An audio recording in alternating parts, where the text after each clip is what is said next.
नमस्ते दोस्तों। टाटा आईपीएल 2026 का 58वां मुकाबला धर्मशाला के Himachal Pradesh cricket association stadium में पंजाब किंग्स और मुंबई इंडियंस के बीच खेला गया, जहां मुंबई इंडियंस के नए कप्तान जसप्रीत बुमराह ने टॉस जीतकर पहले गेंदबाजी करने का फैसला किया। पंजाब किंग्स की पारी की शुरुआत बेहद धमाकेदार रही, जहां सलामी बल्लेबाज प्रियांश आर्य और प्रभसिमन सिंह ने मुंबई इंडियंस के तेज गेंदबाजों पर शुरू से ही दबाव बनाए रखा। पारी के पहले ही ओवर में दीपक चाहर की गेंद को प्रियांश ने कवर के ऊपर से शानदार चौके के लिए भेज दिया। दूसरे छोर पर प्रभसिमन सिंह को जसप्रीत बुमराह की गेंद पर नमन धीर ने एक आसान जीवनदान दिया, जिसका फायदा उठाते हुए प्रभसिमन ने अगली ही गेंद पर बैकवर्ड पॉइंट के ऊपर से चौका जड़ दिया। प्रियांश आर्य ने भी दीपक चाहर और जसप्रीत बुमराह के खिलाफ आक्रामक बल्लेबाजी करते हुए कवर और मिडविकेट के ऊपर से शानदार चौके बटोरे। हालांकि दीपक चाहर ने शानदार वापसी करते हुए एक बेहतरीन नकल बॉल पर प्रियांश को क्लीन बोल्ड कर मुंबई को पहली सफलता दिलाई। दूसरे छोर पर प्रभसिमन सिंह ने शार्दुल ठाकुर के एक ही ओवर में 3 चौके जड़कर रन गति को बनाए रखा। उन्हें बीच में कॉर्बिन बॉश की गेंद पर एक जीवनदान भी मिला, जब बॉश ने अपनी ही गेंद पर कैच टपका दिया। पारी के 7वें ओवर में कूपर कोनोली ने रघु शर्मा की गेंद पर लॉन्ग के ऊपर से पारी का पहला छक्का जड़कर पंजाब के इरादे साफ कर दिए।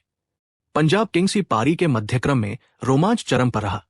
पारी के 9वें ओवर में प्रभसिमन सिंह ने रघु शर्मा के खिलाफ मोर्चा खोलते हुए 2 लगातार छक्के जड़े और फिर 10वें ओवर में कॉर्बिन बॉश की गेंद पर एक्स्ट्रा कवर के ऊपर से एक और छक्का लगाकर अपना शानदार अर्धशतक पूरा किया।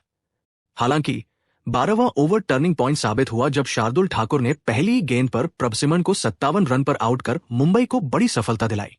अगली गेंद पर कप्तान श्रेयस अय्यर ने चौके के साथ खाता खोला, लेकिन शार्दुल ने वापसी करते हुए एक बेहतरीन गेंद पर अय्यर का ऑफ स्टंप उखाड़ दिया।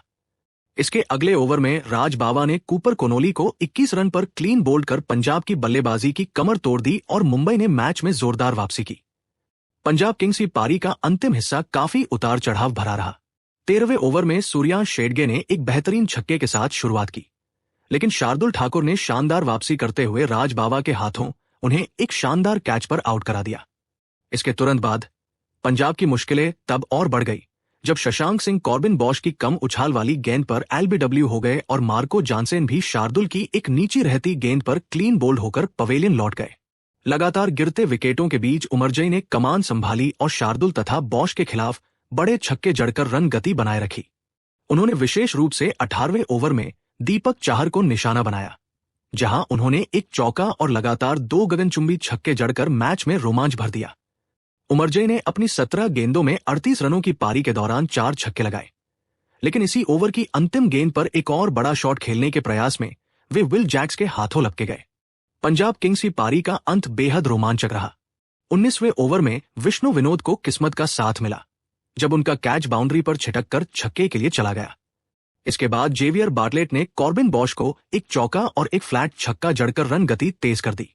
आखिरी ओवर में बार्टलेट ने जसप्रीत बुमराह की यॉर्कर पर इनसाइड एज के जरिए चौका बटोरा, जबकि अंतिम गेंद पर विष्णु विनोद ने 2 रन लेकर पारी का सफर अंत किया।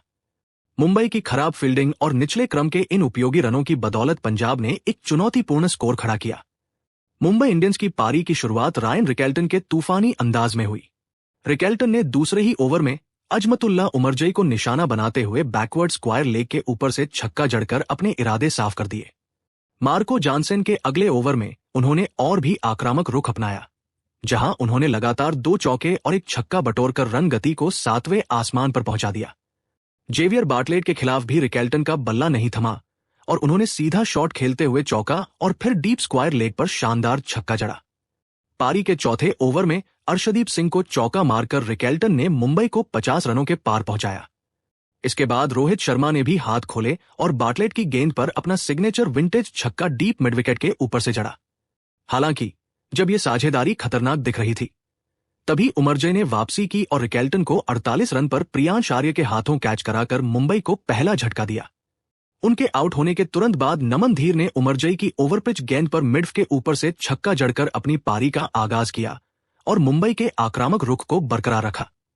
मुंबई इंडियंस की पारी के मध्यक्रम में अनुभवी रोहित शर्मा और तिलक वर्मा ने कमान संभाली।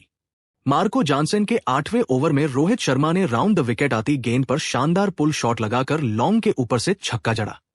हालांकि अगली ही गेंद पर जॉनसन ने वापसी करते हुए नमन धीर को शॉर्ट गेंद पर फंसाया और अर्शदीप सिंह के हाथों कैच कराकर मुंबई को दूसरा झटका दिया। इसके बाद युजवेंद्र चहल ने पंजाब के लिए सबसे बड़ी सफलता हासिल की। उन्होंने एक तेज लेग ब्रेक पर रोहित शर्मा को 25 रन पर क्लीन बोल्ड कर दिया।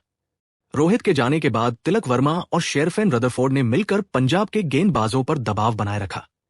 तिलक वर्मा ने जेवियर बाटलेट के एक ही ओवर में 2 चौके जड़कर अपनी लय पकड़ी। इसके बाद 12वें ओवर में तिलक ने अजमतुल्ला उमरजई की गेंद पर शानदार फ्लिक शॉट खेलकर छक्का जड़ा, जबकि रदरफोर्ड ने भी चौके के साथ अपना खाता खोला।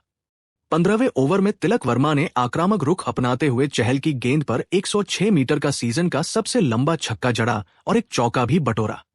रदरफोर्ड ने भी इसी ओवर में चहल को एक विशाल छक्का जड़कर अपनी ताकत का प्रदर्शन किया। पारी के 17वें ओवर में शेरफेन रदरफोर्ड एक बड़ा शॉट खेलने के प्रयास में लॉन्ग पर कैच थमा बैठे, जिससे पंजाब की उम्मीदें जागी। लेकिन इसके बाद तिलक वर्मा ने मोर्चा संभाला और मार्को जॉनसन के ओवर में 2 छक्कों और एक चौके की मदद से 22 रन कूटते हुए मात्र 25 गेंदों में अपना अर्धशतक पूरा किया। अंतिम ओवरों में विल जैक्स ने भी अर्शदीप सिंह की गेंदों पर एक चौका और एक शानदार छक्का जड़कर दबाव कम किया। आखिरी ओवर में मुंबई को जीत के लिए बड़े शॉट की जरूरत थी और विल जैक्स ने जेवियर बाटलेट की पहली गेंद पर छक्का जड़कर इसकी शुरुआत की। इसके बाद तिलक वर्मा ने बाटलेट की स्लोअर बाउंसर को कवर के ऊपर से स्टैंड्स में भेजा और फिर अगली ही शॉर्ट गेंद पर जोरदार पुल शॉट लगाकर छक्का जड़ा। इस छक्के के साथ तिलक वर्मा ने न केवल मुंबई को जीत दिलाई, बल्कि मैदान पर खुशी से झूमते हुए अपनी टीम के लिए मैच खत्म किया।